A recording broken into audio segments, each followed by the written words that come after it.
یہ ذرا حیا کے خلاف سوال پوچھا ہے عمر صاحب نے انڈیا سے۔ آج کل نوجوانوں میں کچھ عادت ہے، آپ کو پتہ ہے کہ وہ اپنی خواہش کو اپنے ہاتھ سے پوری کرتے ہیں،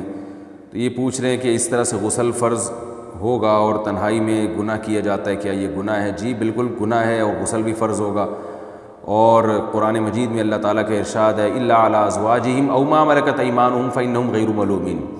اپنی خواہش صرف بیوی کے ذریعے پوری کر سکتے ہو، اس کے علاوہ کوئی راستہ اسلام میں حلال نہیں ہے۔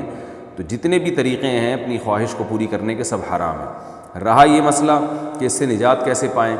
تو نجات پانے کے لیے سب سے پہلے تو جلدی نکاح ہے۔ دیر سے نکاح کی یہ آفتیں ہیں کہ اس طرف چلے جاتے ہیں۔ دوسرے اور بہت سارے اس کے طریقے ہیں جن سے اس سے بچا جا سکتا ہے۔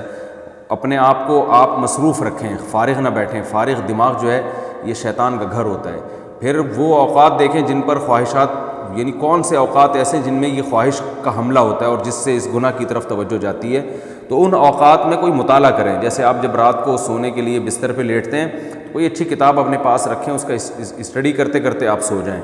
اور فحش فلموں سے اپنے آپ کو بچائیں، فحش لٹریچر سے بچائیں اپنے آپ کو،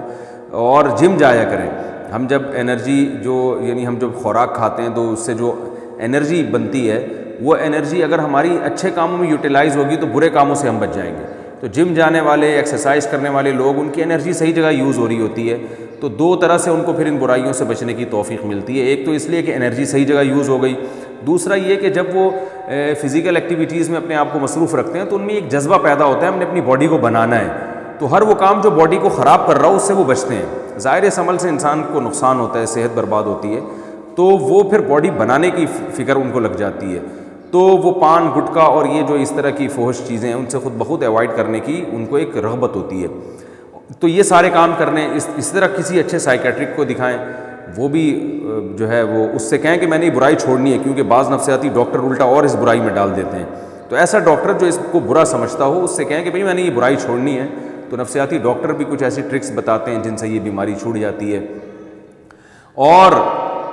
ایک کام تو لازمی کرنا ہے کہ جب بھی یہ برائی ہو فوراً کچھ سزا دیں اپنے آپ کو، ایک روزہ رکھیں یا 2 روزے رکھیں، یہ اپنے اوپر لازم کر لیں کہ جب بھی یہ مجھ سے برائی ہوگی تو میں 1 روزہ یا 2 روزے یا 3 روزے جتنی اللہ نے استطاعت دی ہے ایک اپنے اوپر فرض کر لیں۔ فرض کا مطلب یہ نہیں کہ قسم اٹھا لیں، کہ نیت کر لیں، عزم پختہ نیت کریں کہ جب بھی یہ برائی ہوگی میں سزا کے طور پر 1 روزہ یا 2 روزے یا 3 روزے، جو بھی آپ بہتر سمجھیں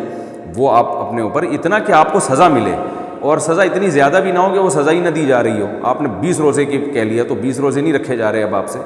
تو سزا اتنی ہونی چاہیے کہ اس میں سزا کا عنصر بھی ہو، یعنی نفس کو تکلیف بھی ہو، اور اتنی بھی زیادہ سزا نہ ہو کہ سزا دینا ہی مشکل ہو جائے، تو درمیانی درجے کی سزا ہو، کچھ صدقہ خیرات بھی کیا جائے ہر دفعہ میں،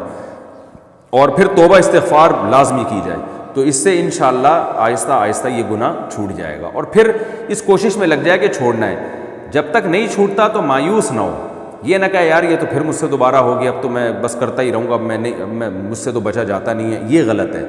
ایک دفعہ ہو گیا، آپ توبہ کریں، اور جو میں نے آپ کو اعمال بتائے ہیں وہ اعمال آپ کریں، تو پھر اگر دوبارہ ہو جاتا ہے پھر توبہ کریں، پھر وہی اعمال کریں آپ، تو ایک دم سے یہ چیزیں نہیں چھوٹتی ہیں، آہستہ آہستہ ہی چھوٹتی ہیں۔ یہ تو بہت کم لوگ ہوتے ہیں جن میں اللہ نے حوصلہ دیا ہوتا ہے ایک دم سے سب کچھ چھوڑ دیں، لیکن آپ اگر ایک دم سے نہیں چھوڑ سکتے تو اس طریقے پر آپ چلیں گے جو میں آپ کو بتا رہا ہوں، تو آہستہ آہستہ انشاءاللہ یہ بیماری آپ سے چھوٹ جائے گی انشاءاللہ۔ اللہ تعالیٰ جتنے بھی نوجوان ان قسم کی برائیوں میں مبتلا ہیں، اللہ تعالیٰ ان سب کو بچنے کی توفیق عطا فرمائے، اور اللہ کا واسطہ ایسے لوگ نکاح میں جلدی کریں، کیونکہ اگر یہ نکاح نہیں کرتے نا تو آج یہ برائی کر رہے ہیں، کل اس سے آگے قدم جاتا ہے، پھر اس سے بڑی برائی کی طرف شیطان لے کر جاتا ہے۔